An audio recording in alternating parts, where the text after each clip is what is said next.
Hey everybody, what is going on? I am having a pretty decent day, actually.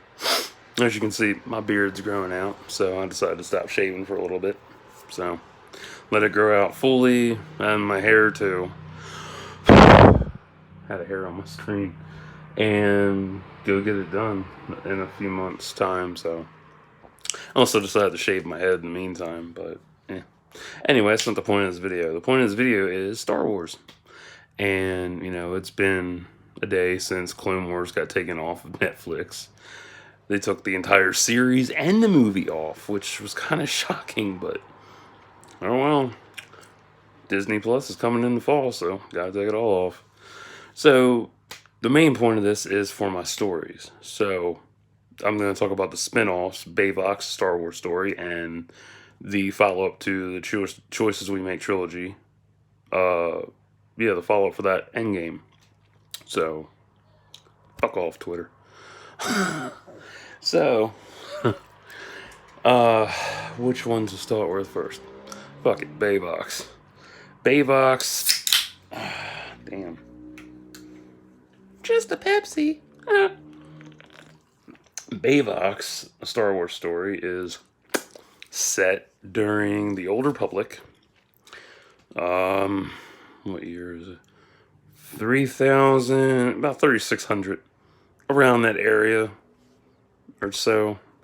Yeah, 3,600 BBY, give or take. And ouch, it will follow. You get the full origin stories for Trent, Tyra, Naomi. You'll see how the clan was formed and everything, and Lord Raven. It's basically a full origin story on how the Beyvox clan came to be, and rise and fall type of story. It's going to be really good. I do have some tidbits of it written down, but nothing's finished yet. It's bugging the hell out of me because I keep seeing my reflection in the lenses. It's annoying. So, yeah. God, go away. Thank you. Damn. So, the premise for that is going to be explained. I'll say about 25% explained in Redemption of the Phoenix once I finish it. And once I get around to everything else, then once I finish the trilogy, I'll also be going back and, making sure it's all done. There's no loose ends. And then I will, make a judgment call on where I'm going to go from there, whether I'm going to go back to, if I'm going to do Beyvox, or if I'm going to do Endgame, or if I'm going to do the dark side ending of the trilogy. I actually have that set up as well. As I've been writing the light side ending for my trilogy, dark side ideas have been, popping up, so, damn, have been popping up, so I've been writing them down and keeping track of those so I don't forget them. Because time was when I was writing, I always kept everything up here and didn't write a whole lot down. I was like, oh, I'll remember that. And here it is, decade later, and I'm like, I don't remember half this shit. So I've been writing stuff down, time stamping it, so I don't forget any details that are really important. Because everything I write down is super important and I don't want to forget it. So I date it, timestamp it, call it a day. Let's see. Yeah, Beyvox is probably going to be pretty long in terms of story, so I would say maybe a ballpark maybe 200, 300 pages, because I have a lot of shit to put in. And what makes it easier is that if you've read the first two parts of the story and the first three installments of part three, most of Beyvox's backstory is in the trilogy. So all I have to do is copy and paste certain events and add them in as I go. Another fun thing I've discovered when I was on Wattpad the other day. part one of my trilogy is actually in the top 5 for the Old Republic hashtag. Happy about that. That made me really happy and proud of myself that I got to like number 5, like top 5 choices, like shit. So that's Beyvox's backstory and how that's gonna go. I'm not sure how I'm gonna end it. Like, I know how it ends and whatnot, but I'm not sure how to fully end it. And, just, have it carry off into the trilogy thousands of years later. Um, there's so much to go through. There's characters to add in, so that's gonna be, pages of backstory and descriptions. There's gonna be new characters that I add in. What else? I have to fully flesh out Trent's background and all that, so I'll be doing that in Redemption, since he's part of it. um, there's just so much I have to add in, and then with Endgame's a fun one. That one I've talked about before, but I never really went into it too much. 2009, a year after I finished handwriting the trilogy, I had gotten a laptop and I decided, you know what, fuck it. I'm going to do a follow up. And Endgame is set 7 years after the events of Redemption of the Phoenix. So there's going to be 7 whole years that'll recap, what happened and go through them one by one, and each thing will pick up to where it's at now. And let me see here, because I had it typed up in 2009. I had a lot of that typed up. I bet you 40 or 50 pages of it typed. Lost all of it to a virus. Sucks. Made me sad. I was really pissed off too. I was going to try and save it with a thumb drive, but my stepdad had already wiped the computer and reset it back to factory, so lost it. So, in a few years, fast forward about 3 to 4 years later, I'm sitting in my living room, and out of nowhere, the plot for the whole story runs through my head at medium speed, and I'm like, fuck, I gotta write this all down. So I have my phone in hand, I typed it all up on my phone, and then years later, I printed it out so I have a copy of it, and it's also saved on my laptop so I won't lose it ever. So I have the entire plot set up and all that good shit. So what it is, it's 7 years after the events, so it's basically, like, where are they now? Like, where's Lucius? Where's Trixie? Where's Brock? Where's Naomi? Where's Charlie? Where's Eve? Where's everybody at? Where's Demas? All that good shit. Where are the Vong? What's going down? And the plot of it is, so far that I have gotten up to, was introducing a new character called Justice Sludge. Oof, man, that was brutal. And I haven't figured out what the hell his role is yet. But I've written, some flashbacks about it, and some, like, there's 3 or 4 entries for Endgame that I've posted on Wattpad. They're not in order. They're all out of order. I don't know where I'm putting them in the story yet, but they are available to read. So if you want to get a head start and, see where it's all going down, read it. That way you have an idea what to expect when I throw it in the story and have the story written. There is going to be a lot of fallout. There is going to be a lot of... It's going to be very deep, very emotional, very psychological as well. Because, the original way I wrote it was... I had just started... That was the first story I wrote about rape. If my memory serves me correctly, I think it was. Where I had touched on the subject of it, but never went into full detail. So this time around, I will be going into, Trixie's mindset and how she feels after, being tortured and raped and beaten by the Vong, and what she did to Lucius in Redemption of the Phoenix, and how he feels about everything as well. So it's going to be a lot of in-depth shit, and I promise I will write in different fonts for them, well, for everybody, so you can follow along and shit.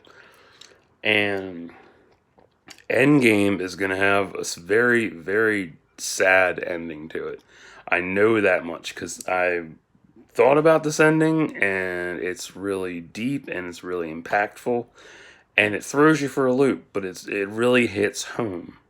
So I'm not telling you the ending because I haven't gotten to that point yet, but I have the basics of it written out. I brought back, when I was writing it in '09, I was heavy into, I was still riding high on Clone Wars and the prequels.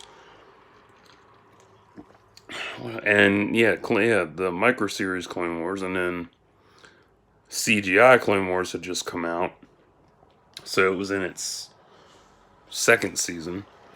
And I had been working on that for a while, and then I got into Asajj Ventress. So I took what happened to her in Volume 1 of the micro series with Anakin, and I had her survive, and she was rescued by Justice Sledge and whatnot. And so she'll be in it as well. I just haven't figured out how fully I'm gonna incorporate her into the story yet, because there's so much I have to do with it, and mold it right and rewrite it and make it flesh out properly. That's the problem with writing, is there's so much shit I have to flesh out, and I gotta make sure the characters are all sound and just, and flowing properly. I like to throw little tidbits of stuff into them, and like what's their favorite food, time of day, that kind of shit. What else was there? I think that was about it for Endgame. Yeah. But it'll recap the 7 years between the end of the trilogy and then where they're at now. And it's going to be rough. It's going to be a really rough ride. I have no clue when I'm going to be working on it. But, as I've been writing the trilogy, tidbits of stuff always pop up. So I jot them down, like I said, and keep them for the future reference. For the dark side ending of my trilogy, that's going to be a lot of fun, because me and my friend were going back and forth about that. And I told him I was going to do a dark side. And he's like, oh, really? I'm like, yeah, of course. Can't do light without dark.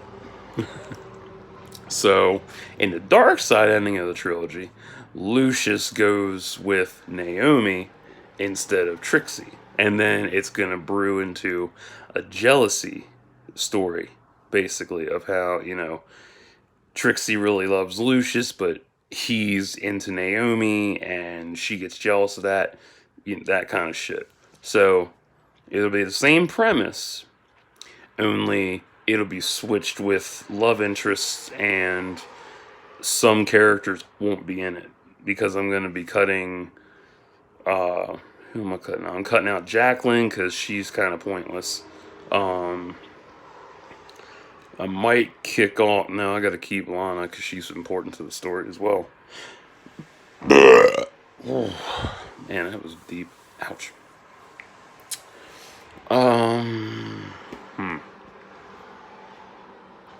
I don't know. It's just, there's different points in the story that I've had to jot down so much shit, so I remember where I'm going and how I'm switching everything around, because there's so much to switch around. Lucius in Dark Side ending, Lucius goes with Naomi, so automatically that opens up more dialogue between the two of them. And given how she was part of Beyvox, and she knows about his tattoo, boom, there you go. More dialogue between the two of them, because she can tell him more than Trixie ever could. So, it's like that. It's always fun to write an alternate side. It's always fun to do alternate storylines. Those are always the best. But sometimes you get lost in translation and you try to make it all work and you blur the lines between what story story you're going with.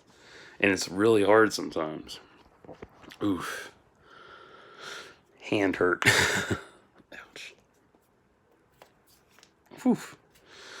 Oh my. So, yeah, that's about what I got left in my Star Wars story to do. I still gotta finish Redemption of the Phoenix.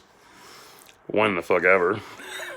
Because I haven't touched it in about a month. Probably a month and a few weeks, maybe.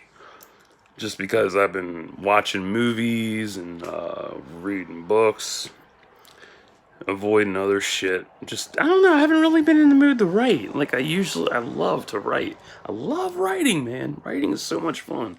It's a great fucking outlet, but for me, it's hard to get in the mood to want to write. Because I'll get into it and then I lose interest and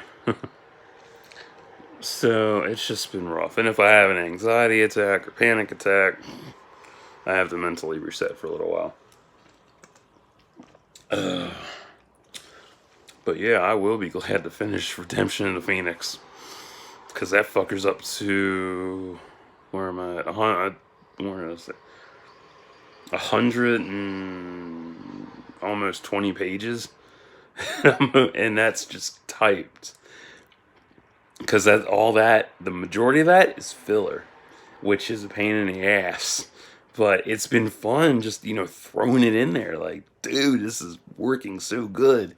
And it's a great flow. And the main issue I have is that I'm only up to page 6 of it, of the handwritten pages of 6 of 55. So yeah, I have a long ways to go because I have to pace all this shit out that's still upcoming before I, let myself go. I don't let myself go all the time. But the problem is I have to pace the story out properly so everything comes out in a fully fleshed out way and not jumbled and shit. Because having to cut out stuff sucks. But if it's not that important, then it's okay. I might throw it in the dark side ending. I don't know yet. I have to say. But the best part about, going back and doing a dark side ending, everything's already established. All I have to do is, literally start at the beginning and then work my way down and then, cut out dialogue, cut out this, cut out that, add this, add that. And then when it's rewritten, all I have to do is post it, one chunk at a time. That's why I broke up my stories into parts, except for Devastation on Wattpad. That's in one post. So I was gonna post it in 6, but like I did on All Poetry, but I didn't. So I wanted to be easy and quick with it, so save time. But I don't know. Who knows? Maybe Aftermath will be 3 parts. I have no clue how long Redemption's gonna be. I'm guessing ballpark size, maybe 6 or 7 parts. Because Devastation was 6 parts broken up. Because I could only post 20 to 30 pages at a time on All Poetry, which sucked. Such a pain in the ass. But yeah. So, that's what I had to say about my stories. So, if you want to check out my work, I'm on Wattpad under Immortal Beloved 89. And I'll post a link in the description box below. I'll give you a link to my Patreon so you can donate stuff to me.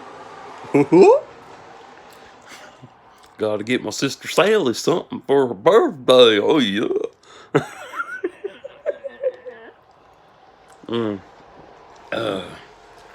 I am in a good mood, though. I am a lot better. It's been rough lately. So, I'll get over it. It just takes time. Like I told you, I have my good days and I have my bad days. And there are my worst days. And those are never pleasant. But yeah, I just wanted to share my work with you. And let you know who I am, what you can expect in my work. My work is intricate, it's thorough, it's detailed like a motherfucker. You know, it's not the linear shit you're used to, but yeah. So, till next time, you'll need to like and subscribe for thoughts and prayers. Mwah,